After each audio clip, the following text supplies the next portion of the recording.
This tutorial will show you how to use Actively Learn to complete assignments. You want to begin by going to your Google Classroom and then the Classwork tab, and then you want to find the Actively Learn assignment. Make sure you click View Assignment so you can see any additional instructions that your teacher may have given you. Click on Sign in to Actively Learn.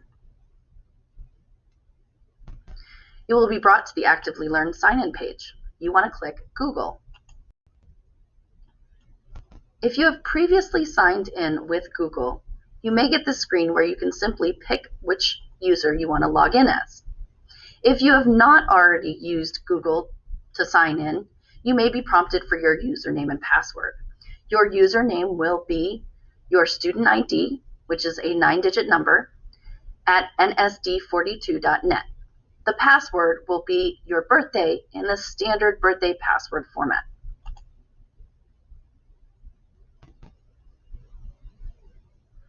Once you're logged into Actively Learn, you will be brought directly to the assignment. You want to read through the text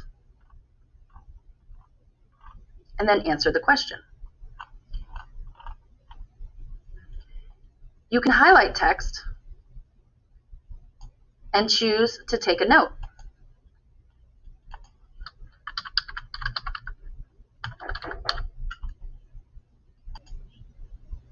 You can also highlight text and choose for it to be read to you. A certain deliberateness characterized his attitude. And last but not least, you can highlight text and you can choose for it to be translated. This is only available on certain sections of text and certain assignments, both the Hear It and the Translate option. You can choose which language that you want it translated into, and be advised that this is provided by Google Translate, so it is not necessarily completely accurate.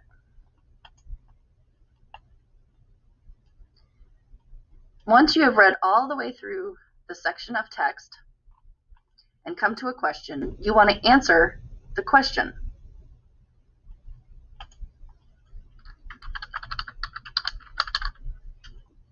Once you've answered the question, you want to click Submit. Now the next section of text will be opened up for you to begin reading.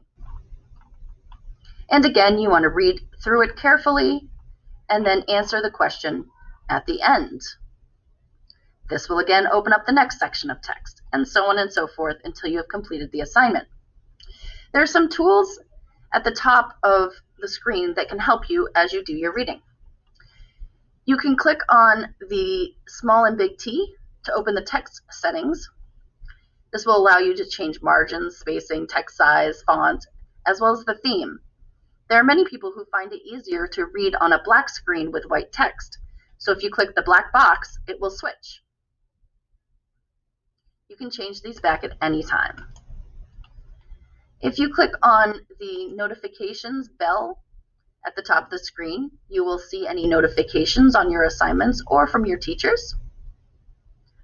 If you click on the printer icon, you can print out the text so that you can read it on paper and highlight on paper and take notes as you would like. You can use the magnifying glass to search.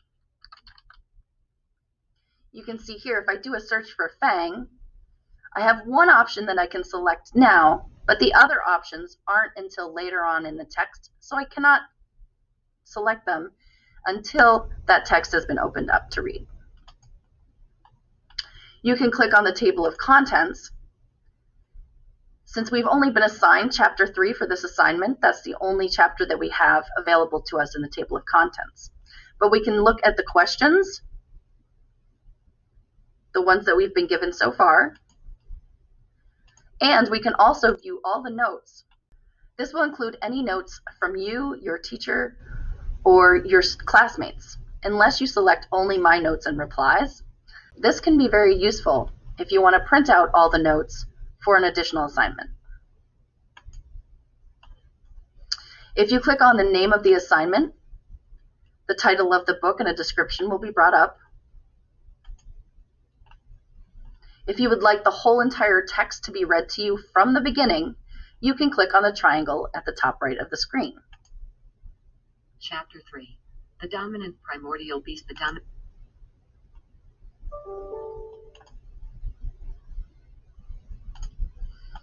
If you click on the book with A to Z on the front of it, you will activate vocabulary words. You can then look for words that have been highlighted in pink, and when you click on them, you will see the definition as provided by Merriam-Webster.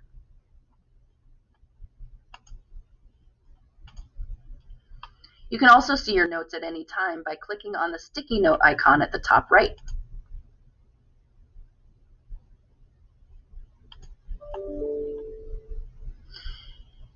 You can also see assignment data.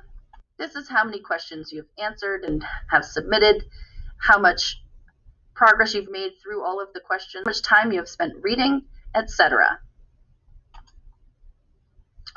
Once you have read through the text and answered as many questions as you can, and you are ready to be done with the assignment for now, you can click on this left arrow at the top left to go to the home page for Actively Learn. You can then return to any assignments that you still have unanswered questions for and complete them later. At the home page of Actively Learn, you can also see your grades, and you can see your class data. This includes things like notes that have been created, words that have been looked up, and you can see your numbers, and you can also see those of the entire class. When you're done working on your assignment for the day, you want to go ahead and click on your name at the top right and select Sign Out. If you've completed the entire assignment and you're ready to turn it in, you want to return to Google Classroom and make sure that you click Mark as Done. This will let your teacher know that you have completed the assignment. This completes our tutorial on how to use Actively Learn.